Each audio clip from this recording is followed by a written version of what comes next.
How's it going, everyone?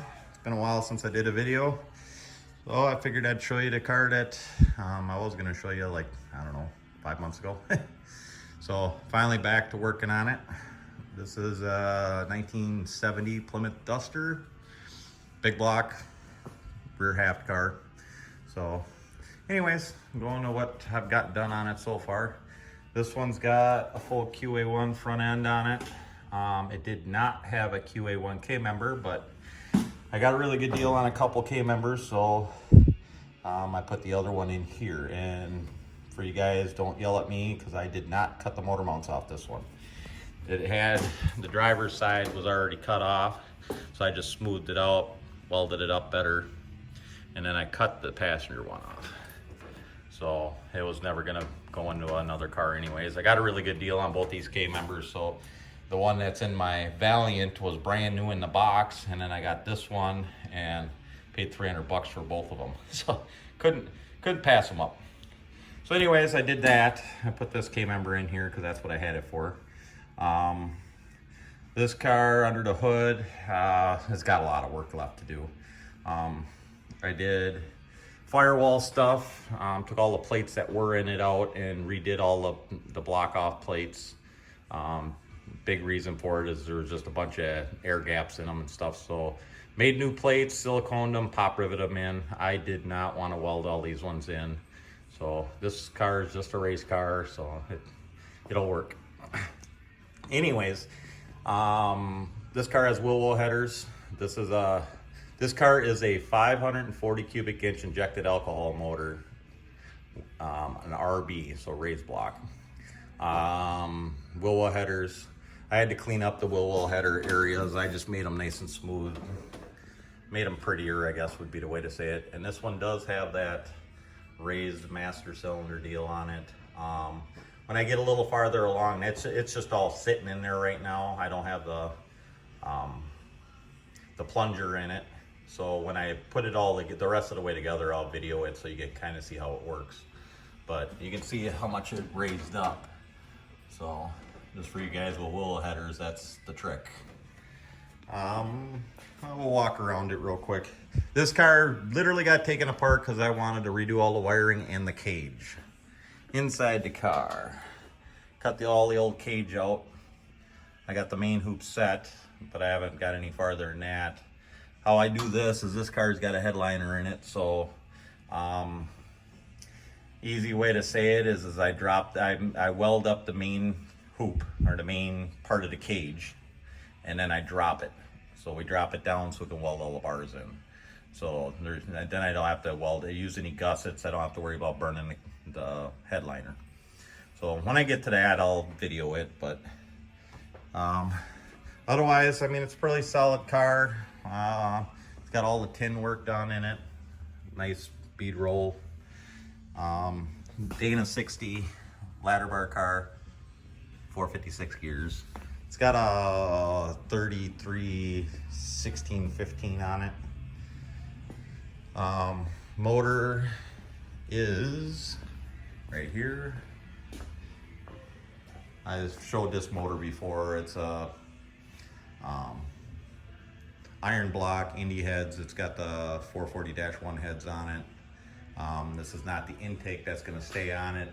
We had this motor in my dragster while the other motor was getting rebuilt, so that's an injected alcohol motor too. So as you can see, it's got the injectors and the intake.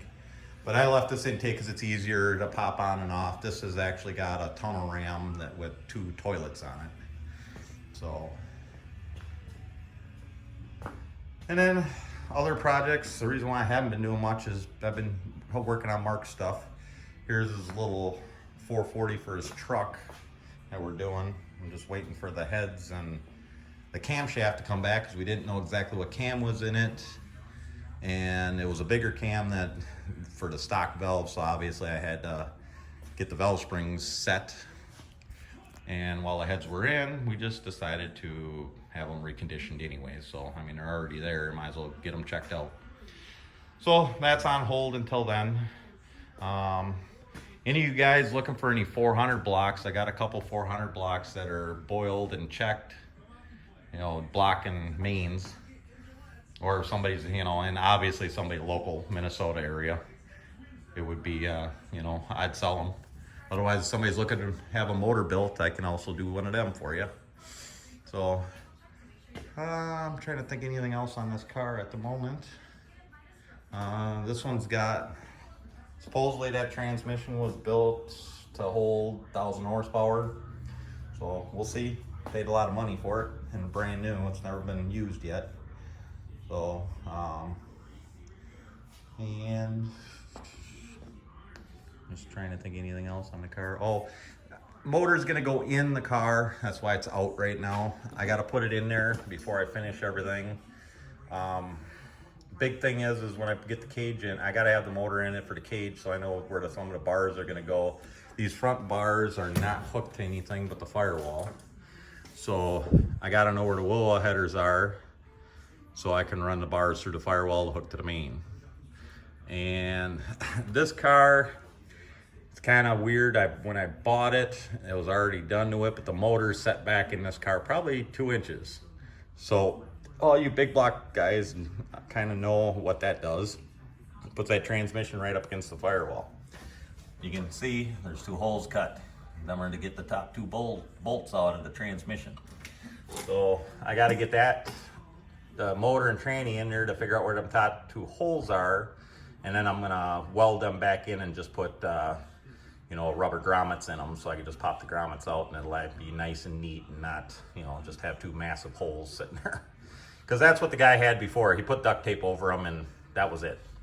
So you can imagine the breeze this car had going when you're going down the racetrack. So, and then for you guys with the willow headers, if you can tell, they clearanced the foot deal so the headers are, you know, clearance good so they don't bang on anything, but they do get a little warm. So the trick to that is I had another car that had willow headers in it that was moved back a little bit and they're real close to the firewall, and the trick to it is the boom mat. You lay the boom mat on there and it takes care of the heat problem. Because trust me, this car, when it's hot out, even with the alcohol, them headers are, you know, warm on that floorboard. So just some odd stuff that, you know, you got to deal with the way people built the car before. So, and I don't know, you guys notice a big hole right here. That's where the gas tank goes for the alcohol. Because, you know, alcohol, you got to run them. It's got to be, the tank's got to be in the front. Otherwise, you got to run a booster pump for it and stuff. So this car does still have a gas tank in it and a gas line that goes up here because my my motor runs a gas starting system. So you're not even on alcohol until you're in the burnout box. So works kind of nice because the car starts better. But I'll get into more of that when, you know, we get that far back together. You know, I was kind of hoping this car would have been put together, you know, 3-4 months ago so I could ran it this year, but it's gonna be tough. I might be able to have it together just before the end of the year and get it out and, you know, make up a few passes would be nice. So, what else has this car got? Ignition runs a 10 AL. It's got a nice precision shifter that goes in it. I could show you the tunnel ram for it. It's an Indy, 2 toilets. I gotta change everything over because obviously the injectors are all sitting in that intake. So, and then, I mean, it's got a lot of nice stuff in it. It just needs to be all put back together. So, but anyways, that's the next videos that I'll be putting out. I know this one's gonna be kind of raw because I'm not gonna edit. You're just getting me walking around and pointing stuff out. So, if you like what you see and you want to see more, I mean, hit the like and subscribe, and I will put out some more videos. Most likely it's gonna be, you know, some of Mark's stuff because we'll have his car coming back, and I think I'm gonna be putting his truck together so you can have some videos of that. And someday I'll get back to my dragster, but we'll start with this and go from there. Thanks, guys. Appreciate it.